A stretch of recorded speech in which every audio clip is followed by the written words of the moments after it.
நிறைய பாடங்களை கற்றுக்கொள்ள வேண்டிய ஆண்டாக வரும். லைஃப் லெசன்ஸ்ன்னு சொல்லுவோம்.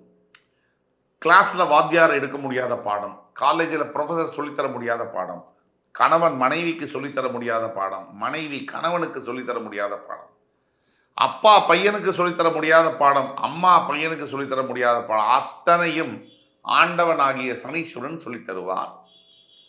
பயப்பட வேண்டாம், நம்மளை ஒன்றும் கொண்டுட மாட்டாரு. நமக்கு வந்து பாடம் சொல்லி கொடுத்து நம்மளை அரவணைக்கவும் செய்வார். விழுந்துரு அடிப்பார், விழும்போது பிடிச்சிருவார். ஸோ கவலைப்பட வேண்டாம். நண்பர்கள்னா யாரு, பணம்னா என்ன அப்படிங்கிறத நீங்க ஃபுல் ஃபிளெஜ்டு டீட்டெயில்டாக கற்றுக்க போறீங்க. இதை மறந்துடாதீங்க.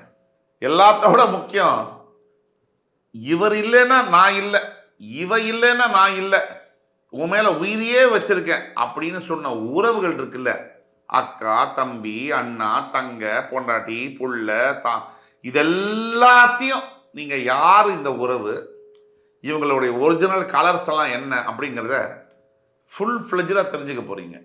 பொதுவாகவே எல்லா விஷயத்திலுமே நீங்க கொஞ்சம் கேர்ஃபுல்லா இருப்பது நல்லது. ஒரு தடவைக்கு 2 தடவை யோசிச்சு முடிவெடுக்கணும். நிறைய தியானம் செய்யணும். இறை பக்தி வேணும்.